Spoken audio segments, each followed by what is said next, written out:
DBC নিউজের নিয়মিত আয়োজন সংবাদ সম্প্রসারণে সবাইকে স্বাগত জানাচ্ছি। আমি মুক্তাদির অনেক। দিনের বাছাই করা সংবাদ এবং এর পর্যালোচনা নিয়ে সংবাদ সম্প্রসারণে আজ স্টুডিওতে উপস্থিত আছেন দৈনিক প্রথম আলোর যুগ্ম সম্পাদক সৌরভ হাসান এবং সিনিয়র সাংবাদিক মাসুদ কামাল। স্বাগত আপনাদের সংবাদ সম্প্রসারণে। মাসুদ কামাল, আপনার কাছে একটু যাই। আজকে তারেক রহমান বলেছেন ধর্মীয় উগ্রবাদ নিয়ন্ত্রণে ব্যর্থ হলে গণতন্ত্রের কবর রচনা হবে এবং কয়েকজন উপদেষ্টা সহ বিভিন্ন রাজনৈতিক দলের নির্বাচন নিয়ে ভিন্ন সুরের শঙ্কা উনি প্রকাশ করেছেন। ভিন্ন সুর মানে নির্বাচন আগে না সংস্কার, এবং আজকে নাহিদ ইসলাম আবার বললেন প্রোগ্রামে যে তারা নির্বাচন চায় কিন্তু আওয়ামী লীগ ছাড়া। দেখেন, এগুলো হলো কি, এইটা তো সবাই তো এক একটা রাজনৈতিক দলকে প্রতিনিধিত্ব করে, তাই না? এক একটা দলের তো এক এক রকম পলিটিক্স, তো তাদের যার যার পলিটিক্স অনুযায়ী সে কথা বলতেছে। নাহিদ ইসলাম আওয়ামী লীগকে চায় না, এটা তারা অনেক দিন ধরে বলে আসছে। তারা আওয়ামী লীগকে নিষিদ্ধ করতে চায়।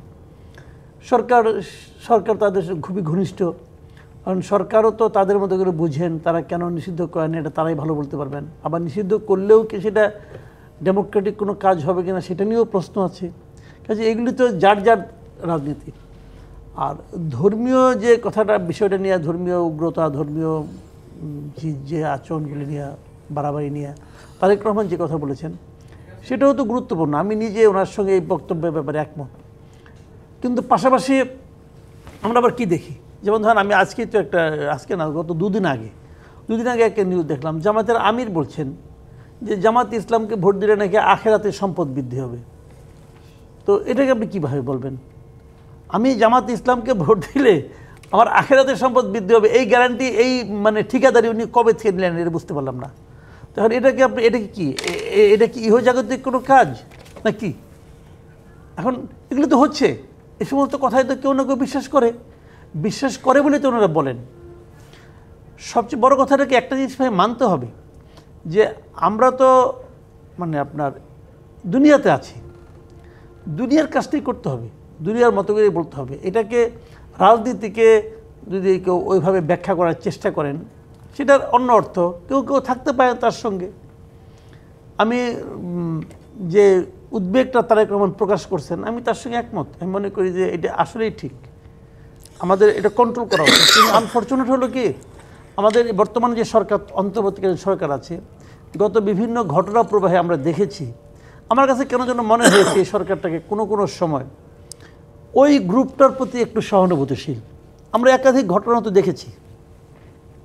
ওই গ্রুপটা বলতে মাসুদ কামাল যদি একটু ক্ল্যারিফাই করতে। হ্যাঁ, বলছি যে তৌহিদি জনতার প্রতি, তৌহিদি জনতা নামধারী যারা আছেন তাদের প্রতি এই সরকারকে আমার কাছে একটু সহানুভূতিশীল মনে হয়েছে। কারণ তারা যা করেছেন, যেমন ধরেন একটা এক্সাম্পল দিয়ে বলি আপনাকে, আমি শাহবাগের যে ঘটনাটা ঘটলো, শাহবাগে ওই একটা ইউনিভার্সিটি একটা মেয়েকে ওড়না কতটুকু কীভাবে পড়তে হবে, এটা যে ভদ্রলোক জীবনে কখনো ওড়না পড়েন না, উনি শিখাইতে গেছিলেন, তো শিখাইলেন টেখালেন। তারপরে তাকে পুলিশে ধরে নিয়ে আসলো, তাকে থানার থেকে মুক্ত করার জন্য যে তৌহিদি জনতা ওখানে ভূমিকা রাখলেন, পাগড়ি পরিহিত তৌহিদি জনতারা, ওরা তো ওখানে সারা ছিলেন না। তো তারপরে তারা ভেতরে ঢুকে ওই ভদ্রলোকের ছবি তুলে সেই ছবি আবার মানে সোশ্যাল মিডিয়াতে আপ করলেন। এই যে ছবি তোলা, থানার মধ্যে, থানা হাউসে ঢুকে ছবি তোলা এবং তার বক্তব্য নিয়ে সোশ্যাল মিডিয়া আপ করা, এগুলি কি আইনগতভাবে বৈধ কাজ? আবার যিনি মামলা করেছিলেন যে নারী, তাকে চাপ দিয়ে মামলা প্রত্যাহার করার ব্যবস্থা করা হয়। আবার সে মুক্তি পাওয়ার পর তার মাথায় পাগড়ি লাগিয়ে, হাতে গলায় ফুলের মালা দিয়ে যেগুলো করা হয়েছে, এগুলো কোনো কাজ, এই কাজগুলো সরকার আশকারা দিয়েছে মনে করি। কোনো অ্যাকশন হয়নি তো। এই যে আমরা যেটা দেখছি এখন, পরশুদিনও দেখলাম যে তুলসী গেলবার্ট যে কথাগুলি বললেন, যেগুলি নিয়ে আমরা তড়িৎ আমাদের প্রতিক্রিয়া প্রকাশ করলাম। কিন্তু যত প্রতিক্রিয়া প্রকাশ করি না কেন, লোকে কি আমাদের প্রতিক্রিয়াটা দেখবে না ওনার কথাটা দেখবে? উনি যুক্তরাষ্ট্রের গোয়েন্দা সংস্থার গোয়েন্দা বিভাগের প্রধান, ওনার কথা কিন্তু আলাদা একটা গুরুত্ব আছে। আমার প্রেস সেক্রেটারি কি বললেন না বললেন এতে কিছু যায় আসে না, সারা দুনিয়া কিন্তু ওইটাই দেখবে।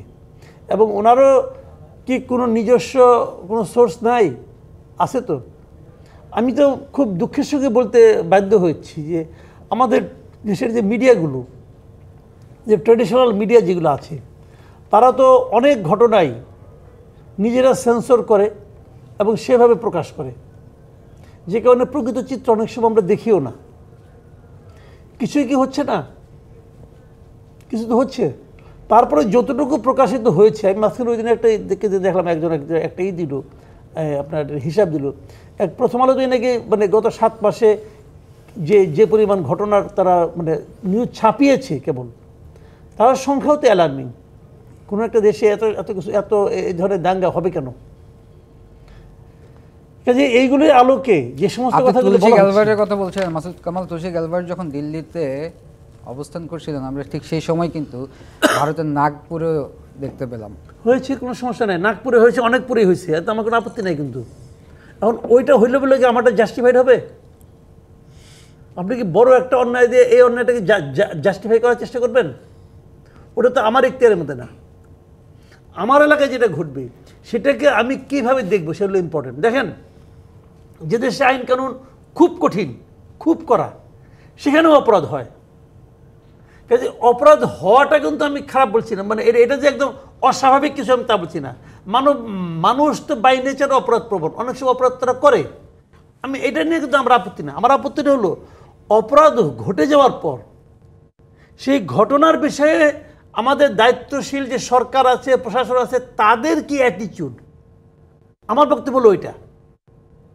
আমার বক্তব্য, আমি আপনাকে এক্সাম্পল দিয়ে বলি। এই যেমন ধরেন 32 নম্বর ভাঙা হলো না, পরের দিন দুপুরবেলা প্রধান উপদেষ্টা বললো এটা উনি সাপোর্ট করলেন না, উনি বিবৃতি দিলেন। খালি ওই দিন দিয়েই ক্ষান্ত হলেন না, ওই দিন রাত্রে 1টার সময় আবার বিবৃতি দিলেন। মানে ওটা দিয়ে উনি বুঝছেন যে পর্যাপ্ত বোধ হয় নাই, আরও দিচ্ছেন আরেকবার।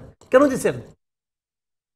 দিচ্ছেন? যে উনি যে ঘটনাটাকে সাপোর্ট করছেন না, উনি যে ঘটনাটাকে পছন্দ করছেন না, এটা উনি ইন্টারন্যাশনালি ইনফর্ম করছেন যে আমি এটা পছন্দ করছি না। আচ্ছা, যে কাজটা আপনি পছন্দ করলেন না, আপনার অপছন্দের কাজটা যারা করলো তাদের ব্যাপারে আপনি কোনো অ্যাকশন নিছেন? যারা ওটা করলো তারা কি অচেনা কেউ লোক? যারা এগুলো নিয়ে আহ্বান জানাচ্ছিল ফেসবুকে, তারা কি অজানা অজ্ঞাত কোনো লোক? আমরা একটু শুনবো। এমনকি ওই ঘটনার প্রেক্ষিতে, আমি শেষ করি, এবং ওই ঘটনার প্রেক্ষিতে থানায় কোনো মামলা হয়েছে? আমরা শুনবো। সৌরভ হাসান, যেমনটা মাসুদ কামালকে আমি জিজ্ঞেস করেছিলাম যে নির্বাচন নিয়ে ভিন্ন সুরের সংখ্যা তারেক রহমানের, আমরা দেখতে পেয়েছি যে 5ই আগস্ট একটা ঐক্যমতের ভিত্তিতে এই গণ অভ্যুত্থানটি ঘটে, কিন্তু 5ই আগস্টের পরে যতদিন সময় গড়াচ্ছে ততদিন আমরা ভিন্ন মত, নির্বাচন নিয়ে শঙ্কা, সংস্কার আগে না নির্বাচন আগে। এবং কালকে বিএনপি থেকে একটা কথা বলেছে, যদি সংস্কার করতে গিয়ে নির্বাচন পেছাতে হয় তাহলে সেই সংস্কারকে নাও বলে দিতে পারে বিএনপি। ধন্যবাদ এবং শুভেচ্ছা বন্ধু মাসুদ কামালকে। মাসুদ কামাল তো বিস্তারিত এবং খুব ভালোভাবে বলেন, স্পষ্ট করে। আমরা অতটা স্পষ্ট করতে পারি না নানা কারণেই, কারণ আমি যে পত্রিকার অফিসে কাজ করি সেই পত্রিকা অফিসের সামনে গরু জবাই হয়, কিছু না বললেও জিয়াফত হয়। আসলে হচ্ছে যেভাবে 5 আগস্টের যে গণ অভ্যুত্থান, তার তো একটা আকাঙ্ক্ষা ছিল, একটা স্বপ্ন ছিল। মানুষ তো চেয়েছিল এই স্বপ্নটা পূরণ হবে, আকাঙ্ক্ষাটা হবে, আকাঙ্ক্ষার অনুযায়ী দেশ চলবে। কারণ 5 আগস্টে আগে কি ছিল? স্বৈরতান্ত্রিক ব্যবস্থা, জবরদস্তি, মানুষ দমবন্ধ অবস্থা, মানুষ কথা বলতে পারতো না, বিরোধী দল রাস্তায় নামতে পারতো না, সেই অবস্থার অবসান হয়েছে। তারপর তো একটা মুক্ত পরিবেশ কিন্তু যা খুশি তাই করা নয়। মুক্ত পরিবেশ হচ্ছে আইনের শাসন প্রতিষ্ঠা করা। মুক্ত পরিবেশ হচ্ছে মানে সবাই যাতে তার মত প্রকাশ করতে পারে সেই পরিবেশটা তৈরি করা। এখন তো দেখা যাচ্ছে আওয়ামী লীগ আমলে একদল মত প্রকাশ করতে পারতো না। আওয়ামী লীগের যারা সমর্থক তার বাইরে কেউ করতে পারতো না, করলেই মামলা দেওয়া হতো, অথবা জেলে পোড়া হতো, অথবা কি বলে দরমুজ দিয়ে পেটানো হতো। এখনও কি সেটি নেই? শাহবাগের কথা বললেন, দেশের বিভিন্ন স্থানে যা হওয়ার কথা নয় তা হচ্ছে, যা হওয়ার কথা তা হচ্ছে না। এটি হচ্ছে বড় প্রশ্ন।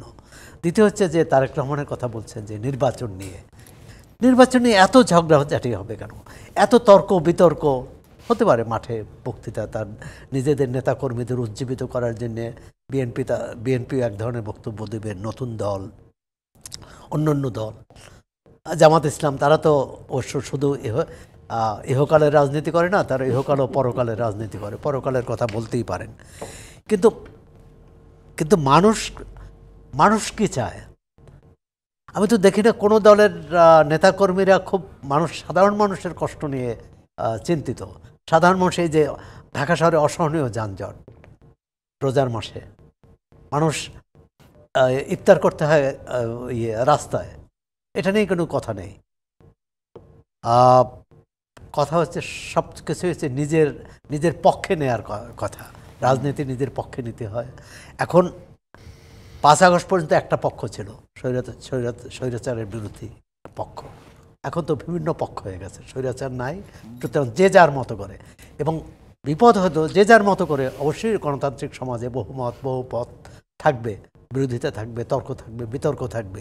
কিন্তু যখন অন্যের মত জবরদস্তি করে বন্ধ করতে চায়, অন্যকে কথা বলতে দিতে চায় না। শাহবাগে দেখলাম যে শাহবাগে করলো সরকার, সেখানে সভা সমাবেশ নিষিদ্ধ করলো। কিন্তু সভা সমাবেশ নিষিদ্ধ করার পর যারা ধর্ষণ বিরোধী যে প্ল্যাটফর্ম, তারা কর্মসূচি নিয়েছিল গণমিছিলের, সেই কর্মসূচি তারা প্রত্যাহার করেছে। তারা শহীদ মিনারে সমাবেশ করেছে। কিন্তু তাদের বিরুদ্ধে যে শক্তি, ইনকলাব মঞ্চ, সেখানে সমাবেশ করলো, কোনো সমস্যা হলো। এখন সরকার আইনের শাসন যদি চায়, সবার প্রতি তো সমান বিচার করতে হবে। সেটা বন্ধ তাহলে সবার জন্য। তাহলে ইনকলাব মঞ্চের প্রথম দায়িত্ব ছিল যে আদালতে একটা রিট করে, আদালত থেকে আদেশ নিয়ে তারপরে এটা করা। সেটা অন্যদের ক্ষেত্রেও। এখন নির্বাচন নিয়ে তো শঙ্কা, সংশয়, সন্দেহ আছেই এখন পর্যন্ত। এবং প্রধান উপদেষ্টা তো আমি দেখি যে সবসময় বিদেশিদের সামনে নির্বাচনের কথা বেশি বলেন, দেশি মানুষের সাথে খুব একটা নির্বাচনের কথা বলেন না। যদিও পুলিশের সামনে বলছে নির্বাচনের প্রস্তুতি নিতে হবে, খুব ভালো কথা। এখন দুটো, প্রধান উপদেষ্টা বা সরকার একটা খুবই কি বলবো, চাতুর্যপূর্ণ অবস্থান নিয়েছে, বা একটা বেশ কৌশলগত অবস্থান নিয়েছে। কৌশলগত অবস্থানটা হচ্ছে রাজনৈতিক দলগুলো একমত হয়ে আসো, তারপর নির্বাচনের তারিখ। আর এই অন্তর্বর্তী সরকারের দায়িত্ব হচ্ছে নির্বাচনের তারিখ ঘোষণা করা, নির্বাচনটা করা। নির্বাচন করলে তারিখ ঘোষণা করতে হবে। প্রধান উপদেষ্টার তরফ থেকে তো একটা টেন্টেটিভ ডেট অ্যানাউন্স, না টেন্টেটিভ না, কেন নির্বাচন যে কোনো কারণে, জিয়াউর রহমানের সময় হয়েছে, এরশাদের সময় হয়েছে, নির্বাচনের তারিখ ঘোষণা করে বিরোধী দলকে তখন তো বিরোধী দল এবং সরকার ছিল, তাদের আহ্বান জানিয়েছে তোমরা নির্বাচনে আসো। বিরোধী দল অনেকগুলো শর্ত দিয়েছে যে এই তারিখে নির্বাচন করা সম্ভব না। এমনকি 2008-এ যে নির্বাচন হয়েছে, সেই নির্বাচন একদিন পেছানো হয়েছে খালেদা জিয়ার আপত্তির কারণে। খালেদা জিয়া বলছেন 28 তারিখ নির্বাচন করতে পারবো না, 29 তারিখ নির্বাচন হয়েছে। এটা তো না, সরকার ঠিক করবে যে আমরা 2025 সালের 31শে ডিসেম্বরের মধ্যে নির্বাচন করতে চাই। তারপর রাজনৈতিক দলগুলো কি বলুক, এবং নির্বাচন উনি তারিখ ঘোষণা করার পর বলুক যে নির্বাচন করতে হলে এই করতে হবে তোমাদের। রাজনৈতিক দলগুলোর উপর ওপেন তাদের চ্যালেঞ্জ দেখ যে এই কাজগুলো তোমরা একমত হয়ে আসো। এখন তোমরা একমত হবো, তারপর আমি নির্বাচন তারিখ ঘোষণা করবো। ধরেন একমত হলো না, তাহলে নির্বাচন হবে না। 25, 26, 27 মানুষের মধ্যে তো এই কারণে সংশয়। এ কারণে দুটো বিষয় প্রতিদিনই এই একই কথা বলতে হয়। আমি মনে করি যে সরকারের নিয়ত ঠিক করতে হবে যে তারা কবে নির্বাচনটা চান। সরকারের দায়িত্ব না যে রাজনৈতিক দলগুলো কবে ঠিক হবে, কবে ঐকমত্য প্রকাশ করবে, তারপর নির্বাচনের তারিখ ঘোষণা করে এই একটি সুষ্ঠু নির্বাচনে যা যা করা প্রয়োজন সেটি করবে। পুলিশকে তো নির্দিষ্টভাবে নির্দেশনা দিয়েছে, প্রশাসনকে নির্দেশনা দিক। রাজনৈতিক দলগুলো ঠিক করুক তাদের যে করণীয়। নির্বাচন কমিশন প্রথমত হচ্ছে একটা নির্বাচন সংস্কার কমিশন করলো। সরকারের অনেকগুলো ব্যাপার দ্বিচারিতা, স্ববিরোধিতা। নির্বাচন সংস্কার কমিশন করলো যে নতুন করে সাবেক স্বৈরাচারী সরকার যে আইন করেছে সেই আইন দিয়ে নির্বাচন কমিশন হবে না। সংস্কার কমিশন অনেকগুলো প্রস্তাব দিল, তার আগেই নির্বাচন গঠন করলো আগের আইনে। আচ্ছা, তারপর নির্বাচন সংস্কার কমিশন বলল যে নতুন দল নিবন্ধনের ক্ষেত্রে যেসব শর্ত দেওয়া হয়েছে এটা খুব কঠিন হয়ে গেছে। এবং অনেক দল, এই 15 বছরে অনেক দল কিছু জায়গায় দ্বিমত পোষণ করেছেন নির্বাচন কমিশন সংস্কারের। সেটা আসি পরে। বলছে যে এটা কঠিন হয়েছে, শর্তটা শিথিল করা হোক। তারপর দেখুন সেটা এই আদালত পর্যন্ত গিয়েছে, আদালত এখন স্থগিত করে দিয়েছে। এখন এখন তো বলতে পারে যে কোটা বিরোধী আন্দোলনের মতো, যেটা আদালত করছে আমাদের কিছু করণীয় নাই। তো এরকম যদি কোনো একটা আদালত থেকে নিষেধাজ্ঞা নিতে পারে, তাহলে তো নির্বাচন আমার মনে হয় যে 26-এও হবে না, 25 তো অনেক দূরের কথা। সোহরাব হাসান, আমাদের একটা বিরতি সময় হয়েছে, বিরতি থেকে ফিরে এসে আমরা এই আলোচনা করব। প্রিয় দর্শক, সংবাদ সম্প্রসারণে একটি বিরতির সময় হয়েছে, সঙ্গেই থাকুন। বিরতির পর আবারও স্বাগত সংবাদ সম্প্রসারণে। আমাদের সাথে স্টুডিওতে আছেন প্রথম আলো যুগ্ম সম্পাদক সোহরাব হাসান এবং সিনিয়র সাংবাদিক মাসুদ কামাল। মাসুদ কামাল, আমরা বিরতির আগে সোহরাব হাসানের সাথে কথা বলছিলাম। সোহরাব হাসান যেটি বলছিলেন যে সরকারের নিয়ত ঠিক করতে হবে নির্বাচন নিয়ে। আমার প্রশ্ন হচ্ছে, আপনার কি একই জিনিস মনে হয় যে সরকারের নিয়তে কোনো গাফিলতি আছে নির্বাচন নিয়ে? এবং আরেকটি প্রশ্ন যেটা উনি বলছেন যে আমরা প্রায়শই দেখি যে বিদেশি মেহমানদের সামনে নির্বাচন নিয়ে কথা বলেন, যেটা সোহরাব বলছেন দেশের মানুষের সামনে চেয়ে বেশি বিদেশি মেহমানদের সামনে নির্বাচনের কবে হবে এই নিয়ে কথা বলেন প্রধান উপদেষ্টা। একটু জানতে চাই। না, ওনাদের নিয়তের ঝামেলা আছে কি না আছে এটা তো আমি আসলে বলতে পারবো না, কারণ ওনাদের ব্যাপার এটা। ওনারা কোন নিয়তে কি করেন এটা ওনারা ভালো বলতে পারবেন, আমি তো অন্তর্যামী না। তবে আমি একজন সাধারণ নাগরিক হিসাবে ওনাদের কর্মকাণ্ডগুলোকে আমার কাছে লজিক্যাল মনে হয় না, আমার কাছে গ্রহণযোগ্য মনে হয় না। সোহরাব ভাই যে কথাটা বলেন, আমি কিন্তু ওনার সঙ্গে এই ব্যাপারে সম্পূর্ণই একমত, যে রাজনৈতিক দলগুলোর সঙ্গে একমত হতে পারলে উনি নির্বাচনের তারিখ ঘোষণা করবেন। তো নির্বাচনটাকে খেলে রাজনৈতিক দলগুলোর জন্য? নির্বাচনটা কি আমরা যারা ভোটার আমাদের জন্য না? আমরা কি নির্বাচনের একটা পার্ট না? আমাদের সঙ্গে কথা বলছেন, কাজে এইটা তো হিসাবটা হলো গিয়ে যে নির্বাচন নিয়ে তো গণ্ডগোল হবে। যেমন ধরেন যে দলটা নাকি জিতবে না, যে মনে করতেছে নির্বাচনটা যদি ডিসেম্বরে না হয়ে 1 বছর পরে হয়, তাহলে আমি আর একটু ঘরটর গুছাই নিতে পারবো, আমি আর একটু ভালো করতে পারবো। সে বলবে আমি আপনার সঙ্গে একমত না, আমার একমত হতে একটু সময় লাগবে। তাহলে আপনি কী করবেন তখন? বলবেন যে ও তো একমত হয় নাই, অতএব আমরা পিছিয়ে দিলাম। সোহরাব ভাই এই পয়েন্টটাই বলছেন, এবং দিস ইজ ভ্যালিড পয়েন্ট, এটা খুবই ভ্যালিড পয়েন্ট। আর 2 নম্বর কথা হলো, ভাই আপনাদের তো এটা কাজ না, বারবার বলতেছেন যে আমি আগে সংস্কার করব, সংস্কার করার পর আমি নির্বাচন করব। আমি সবিনয়ে প্রশ্ন করতে চাই, এই সংস্কার করার এখতিয়ার আপনারা কে দিছে? সংস্কার যে আপনি করবেন এর এখতিয়ারটা আপনাকে কে দিয়েছে? কেন এটা ঐক্যমতের ভিত্তিতে এই কে সরকার কে হয়েছে না? কার ঐক্যমত ভাই? কার ঐক্যমত? প্রত্যেকটা পলিটিক্যাল পার্টির পলিটিক্যাল পার্টি দেশের মালিক, দেশের মালিক তো জনগণ। কিন্তু জনগণ তো না করেন নাই। কে না করেন? আমি না করছি, ক্ষমতায় আমি জনগণ আমি না করলাম তো কি হবে? আমি আপনার সামনে ওপেন না করলাম যে আমি ওনার মনে করি ওনারা এই মেজরিটি তো না করেন নাই মাসুদ কামাল। হ্যাঁ, মেজরিটি তো ওনাকে মেজরিটি আপনি ই করলেন কি দিয়া, মাপলেন কি দিয়া? ভোট করছেন, গণভোট করছেন? মেজরিটি কে? ঢাকায় যারা সচিবালয় যায় তারাই কি তাদের 1 ভোট, ইউনূস সাহেবের 1 ভোট, আর গ্রামের যে কৃষক তারও 1 ভোট। তো উনি ভাবলে হবে, উনাকেও ভাবতে হবে। যে কারণে এই ধরনের বেসিক ডিসিশন যেগুলো, সংস্কার মানে কি, একটা সিস্টেমকে আপনি চেঞ্জ করতে চাচ্ছেন, সেই সিদ্ধান্ত নেওয়ার ক্ষমতা একমাত্র জনগণের আছে। এখন জনগণ তো সবাই আসবে না, তাহলে কি হবে? জনপ্রতিনিধিরা আছে, সংস্কার করবে জনপ্রতিনিধিরা, এনজিওরা না, বিদেশের অধ্যাপকরা এসে না, জনগণ করবে। জনগণের পক্ষ থেকে জনপ্রতিনিধিরা করবে। ওনাদের সংস্কার করে এখতিয়ার কে দিছে? এদের নাই তো এখতিয়ার, এটা গাইড জুড়ে করতেছে। এবং যে সংস্কার কমিশনগুলি করছে, আমার কাছে তো একটা কমিশনকে আপনার তো মার্ক মনে হয় না। আপনি দেখেন নাই জনপ্রশাসন সংস্কার কমিশনে 1 লোক গেছিল, 1 ছাত্র তাই প্রত্যেকটা কমিশনে। ওর কি ওই মেধা আছে? ওর বয়স হয়েছে, এটা ওই অভিজ্ঞতা আছে? আছে। তারপরে সেই কমিশন কি দিছে? দেশটারে কয়েকটা প্রদেশে ভাগ করবে। মানে মোহাম্মদ বিন তুগলক মরে যে পয়সা গেছে। মাসুদ কামাল, একটু ইন্টারাপ্ট করে, আপনি যেটা বলছিলেন যে সংস্কার করবে জনপ্রতিনিধিরা, অবশ্যই যখনই যে কোনো রাজনৈতিক সরকার ক্ষমতায় আসতে যখন আমরা দেখলাম, আমরা কনস্টিটিউশনকে অ্যামেন্ডমেন্ট হইতে বারবার দেখছি তার নিজের কারণে, ক্ষমতায় থাকার কারণে। শেষ করছেন? দেখছি না? হ্যাঁ দেখছেন। তারপরে আমরা তো দেখছি যে যখন যেই দল ক্ষমতায় আসে না কেন, সে পাওয়ারে টিকে থাকতে তার মতো সে এখনো তাই হচ্ছে, চেঞ্জ এখনো তাই হচ্ছে। ডক্টর ইউনূসকে এই আন্দোলনের চেতনার ধারক বাহক, আন্দোলনের ডক্টর ইউনূস ছিলেন, একদিনও দেখছেন? কিন্তু এই আন্দোলন যাদের এই আন্দোলন যারা ছাত্ররা চেয়েছেন আমি তাকে রাখেন, ছাত্ররা না, এই আন্দোলন খালি ছাত্ররা করছে, ওই জনগণ করে নাই। এই আন্দোলন সারা দেশের মানুষের আন্দোলন, এটা একটা সর্বব্যাপী, ছাত্ররা এটার মানে কৃতিত্বের দাবিদার হয়ে গেছে।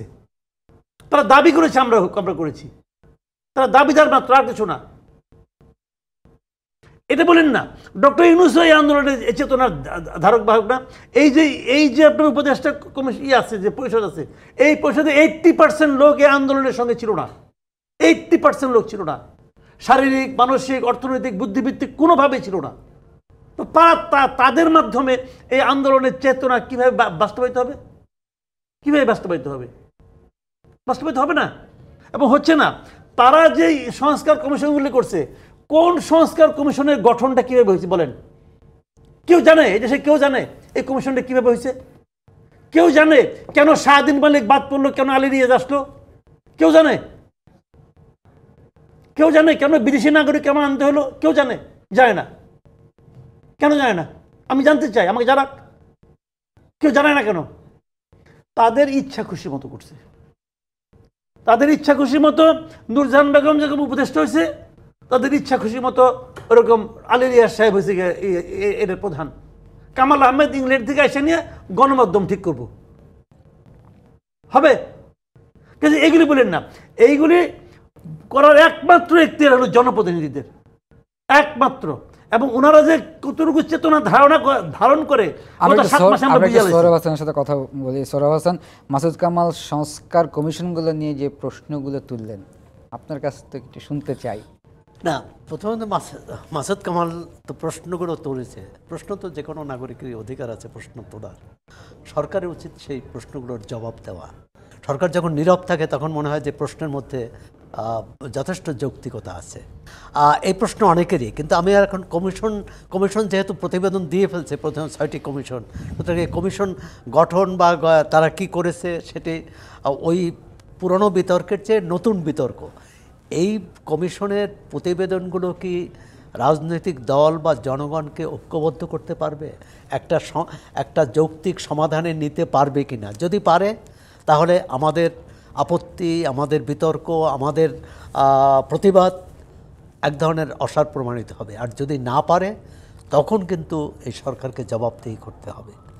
প্রথমত হচ্ছে এই সরকার, মাসুদ কামাল বলছে যে এই সরকার কে এনেছে, তাকে কে দায়িত্ব দিয়েছে। এই সরকার গণ অভ্যুত্থানের মধ্য দিয়ে এসেছে। যারাই তাদের নাম প্রস্তাব করুক না কেন, এখন গণ অভ্যুত্থানে তো একটা আকাঙ্ক্ষা থাকে, যেমন নির্বাচিত সরকারের কাছে আকাঙ্ক্ষা থাকে। আমরা এই 53 বছর ধরে নির্বাচিত সরকারগুলোর দেখেছি যে নির্বাচন সরকারগুলো জনগণের আকাঙ্ক্ষা পূরণ করতে পারেনি। এখন অনির্বাচিত সরকার, অন্তর্বর্তী সরকার, গণ অভ্যুত্থানের মধ্য দিয়ে আসা সরকার, তার প্রধান কাজকে, এক হচ্ছে তারা যতদিন আছে আইনশৃঙ্খলা ঠিক রাখা, দ্বিতীয়ত হচ্ছে মানুষ যাতে সহনীয়, মানে নিত্যপণ্যের দাম বা অর্থনীতি একটা সহনীয় অবস্থায় রাখা। অর্থনীতি হয়তো কিছুটা করতে পারে, কিছুটা সহনীয় অবস্থায় নিয়ে আসতে পেরেছে, অন্তত ব্যাংকিং খাতে একটা শৃঙ্খলা নিয়ে এসেছে, এটা সত্য। কিন্তু আইনশৃঙ্খলা তো কোনো উন্নতি হয়নি, স্বীকার করতে হবে। সেক্ষেত্রে শুধু পুলিশ নয়, এতদিন আমরা কি করলাম? এতদিন সরকারের নীতি নির্ধারকরা পুলিশ বাহিনী সব স্বৈরাচারের দোষর এবং তাদের দিয়ে কোনো কাজ হবে না, এরাই হচ্ছে আইনশৃঙ্খলার উন্নতি না হওয়ার প্রধান অন্তরায়। আর প্রধান উপদেষ্টা বললেন এই পুলিশই হচ্ছে দেশের প্রধান ভ্যানগার্ড এবং তারাই হচ্ছে দেশকে সঠিক পথে নিয়ে যেতে পারে, এবং এক ধরনের তিনি তোয়াজও করছেন তাদের। এখন যে প্রশ্নটা আসছে, সরকার উপর দুটি দায়িত্ব, একটা হচ্ছে একটা সুষ্ঠু নির্বাচন করা, দ্বিতীয় হচ্ছে যে স্বৈরতান্ত্রিক ব্যবস্থা দেশে ছিল এটা পুনরাগমন না ঘটে এর নিশ্চয়তা। সেক্ষেত্রেই রাজনৈতিক দলগুলোর সাথে আলাপ আলোচনা, এবং সেক্ষেত্রে কিন্তু প্রতিটা বিষয় নিয়ে যদি আমরা তর্ক করি যে কবে আজ নির্বাচন না কাল নির্বাচন, আজ স্থানীয় সরকার না কাল জাতীয় সরকার, কোন নির্বাচন আগে হবে, নির্বাচন অন্তর্ভুক্তিমূলক বলতে কোনটা বোঝায়, আওয়ামী লীগকে নিয়ে না নিয়ে, এবার সরকার অনেকগুলো অনেকগুলো হচ্ছে আইনি ব্যাপার, অনেকগুলো হচ্ছে সরকার নির্বাহী সিদ্ধান্তের। এখন আওয়ামী লীগ যতদিন পর্যন্ত নিষিদ্ধ না হয়, আপনি বলতে পারেন না যে আওয়ামী লীগ নির্বাচনে আসতে পারবে না। কোনো দল দাবি করতে পারে, অনেক দল যারা সেকুলার দল, তারা তো বলে দেশে ধর্মীয় দলই থাকা উচিত না। কারণ বাংলাদেশ সংবিধানে প্রথম ধর্মীয় দল ছিল না, প্রথম এই ৭২-এর সংবিধানে। পরবর্তীকালে এটা ৭৫-এর পর এটা সংযোজন করা হয়েছে। এখন রাজনীতির মাঠে যে কেউ বলতে পারে, কিন্তু যেখানে সরকারকে সিদ্ধান্ত নিতে হবে, কিন্তু সব মত পথের মানুষকে একত্র করে মানুষের কথা বিবেচনায় এনে, এর অর্থ না সবার দাবি আবার মানতে পারবে, সিদ্ধান্ত একটা নিতে হবে। নির্বাচনে একটা তারিখ ঘোষণা করতে হবে। আর নির্বাচনটি কোনটি হবে, জুলাই ঘোষণাপত্র বা জুলাই সনদ নিয়ে এত কথা হচ্ছে, কিন্তু এখন পর্যন্ত এটা হলো না। কেন হলো না? মানে অনেকগুলো সরকার। আমরা একটা বিরতিতে যাই। সোহরাব হাসান, প্রিয় দর্শক, সংবাদ সম্প্রসারণে আরেকটি বিরতির সময় হয়েছে, সঙ্গেই থাকুন। বিরতির পর আবারও স্বাগত। সংবাদ সম্প্রসারণে স্টুডিওতে আছেন সোহরাব হাসান এবং মাসুদ কামাল। মাসুদ কামাল, এবার আমরা একটু আরসা রিলেটেড কথা বলতে চাই। আপনি জানেন যে আরসার নেতা আতাউল্লাহকে নারায়ণগঞ্জ থেকে গ্রেফতার করা হয় এবং আরসার কিছু সদস্যদের ময়মনসিং থেকে গ্রেফতার করে। আমার প্রশ্ন হচ্ছে, এরা নারায়ণগঞ্জ এবং ময়মনসিংহে আসলো কিভাবে? আসছে গাড়িতে করে আসছে, গাড়িতে করে আসছে, কিন্তু আসছে সমস্যা হচ্ছেন। আপনি প্রথম দেখবেন হলো যে এরা বর্ডার থেকে ভেতরে ঢুকলো কি করে, ওইখানে লোক আছে। এখন একজন লোক যদি চট্টগ্রাম থেকে ঢাকায় আসে, তাহলে তো রাস্তা আটকাবে না। তাকে যদি কেউ চেনে, যদি পাবলিক ফিগার হয়, তার চেহারা যদি পরিচিত হয়, তাহলে অনেকে আটকাবে, জিজ্ঞেস করবে এরা। তো একে দেখে তো এর সঙ্গে তো আমাদের কোনো পরিচয় নাই, কাজে এখানে কেউ আটকাবে না। যে বাসা ভাড়া দিয়েছে উনিও তাকে চেনেন না, সাধারণ পাবলিক হিসেবে ভাড়া নিছে, অসুস্থ লোক হিসেবে বাসা ভাড়া নিছে, সঙ্গে দু একজন লোক আসছে, তারা হেল্প করছে, হয়ে গেছে। ঘরের থেকে বেরোতো না, সারাদিন ঘরেই থাকতো। একদিন আমি পড়লাম নিউজটাতে, এই বাড়ির যে একজন লোক, সে বলতেছে আমি তো তার পিছনে নামাজও পড়ছে, সমস্যা নাই তো, মুসলমান নামাজ পড়তে সমস্যাটা কি? প্রবলেমটা হলো তাকে এখানে ঢুকতে দিল কে? তাকে বর্ডার থেকে বাংলাদেশের সীমান্তে ঢুকতে দিল কে? ওদেরকে ধরেন। ওই লোকগুলি তো ঢুকতে না দেওয়ার জন্য আমার আপনার কাছ থেকে বেতন নেয়, সেই লোকগুলিকে ধরেন। এদের অনেকের অলরেডি আইডি কার্ড হয়ে গেছে, তাদেরকে ধরেন। আর বাসা ভাড়া দেওয়ার সময় তো আইডি কার্ড, ন্যাশনালিটি তো দেওয়ার নিয়ম, এখানে কি সে দিছে কি না এটা দেখা উচিত। না হলে ভাই লোক বলো তুমি ন্যাশনাল আইডি কার্ড না থেকে বাসা ভাড়া দিলা কেন, এই প্রশ্নগুলো করতে পারেন আপনি। তো এখন ওরা আমাদের এখানে আসছে তো আমাদের দেশে তো অনেক তো লোক তো আসছে, আমাদের রোহিঙ্গারা আসছে না, তাদের সংঘর্ষ আসতে পারে, আসলে পরে কিন্তু চলে এখানে আসছে। অনেক রোহিঙ্গারা যখন কক্সবাজার চট্টগ্রামে গেলে পাওয়া যায়, কেমনি আসলো? ওদের তো প্রোটেক্টেড মানে করা রাখা হয়েছে, একটা এরিয়াতে রাখা হয়েছে। তো ওখান থেকে তাহলে কী করে বেরোলো? বেরোতে দিচ্ছে। যাদেরকে দায়িত্ব দেওয়া হয়েছে তুমি পাহারা দাও, সে পাহারা ঠিক মতো দেয় নাই, অথবা টাকা খেয়ে ছেড়ে দিছে। তো দুর্নীতি যখন সর্বব্যাপী, তখন আর আপনি এই যাত্রা বাড়ি আর আমার ময়মনসিং নিয়ে টাকা গেলাম কি? আমার বাড়ি ভাই ময়মনসিং, আপনি আমার দায়ী করতেছে ময়মনসিংহের লোকেশন, বুঝছেন না? ময়মনসিং নিয়ে টানাটানি করেন না। না, ঠিক আছে। সোহরাব হাসান, যেটা মাসুদ কামাল বলছিল যে আমি যে প্রশ্নটা করলাম যে ঢুকলো কিভাবে, এটা তো সিকিউরিটি অ্যালার্মিং ইস্যু, এটা কনসার্ন যে কিভাবে ঢুকে গেল। ঢুকে শুধু মানে ওই জায়গাটা না, রাজধানীর কাছাকাছি অবস্থান। না, রাজধানী কেন, এটা খোদ রাজধানীতেও হতে পারতো, রাজধানীর কাছাকাছি না। বিষয়টা হচ্ছে সরকার বিষয়টি কীভাবে দেখছে, বর্তমান সরকার এবং অতীতে যারা ক্ষমতায় ছিল। আরসা একটি সশস্ত্র সংগঠন, তারা মিয়ানমারে যুদ্ধ করছে, মিয়ানমারের যে আইনানুগ যে সরকার তার বিরুদ্ধে, এবং তাদের তো নিজস্ব রাজনৈতিক উদ্দেশ্য, আদর্শ, লক্ষ্য আছে। এখন এরকম একটি সংগঠন বাংলাদেশের গোয়েন্দাদের নজরদারিতে থাকার কথা, এবং নজরদারিতে থাকলে কেউ যদি প্রবেশ করে তার পেছনে মানে তাকে ধরার চেষ্টা করা, আর তাদের এখানে কারা সহযোগিতা করে। এটি ঠিক যে রোহিঙ্গারা যখন ব্যাপক হারে, এত লাখ লাখ রোহিঙ্গা যখন বাংলাদেশে, তাদের মধ্যে অনেক আরসার সদস্য, আরসার নেতা লুকিয়ে আছে। সরকারের দায়িত্ব হচ্ছে সেটা খুঁজে বের করা। আমরা তো দেখেছি যে এই আরসার হাতে রোহিঙ্গা নেতা অনেক মারা গেছে, এবং যে ভদ্রলোক যে প্রত্যাবর্তনের পক্ষে আন্দোলন করছিলেন, বিশাল সমাবেশ করছিলেন, এই যে ইফতার সমাবেশ না তার আগে তাকে হত্যা করেছে এই আরসার নেতারা। এখন এটি হচ্ছে গোয়েন্দাদের ব্যর্থতা, সীমান্ত রক্ষীদের ব্যর্থতা, সার্বিকভাবে আইন সরকারের ব্যর্থতা। এখন আমরা 3 জনকে গ্রেপ্তার করে বা 4 জনকে গ্রেপ্তার করে আমরা বললাম যে তাদের ধরেছি, এর বাইরে যারা আছে তারা কোথায়?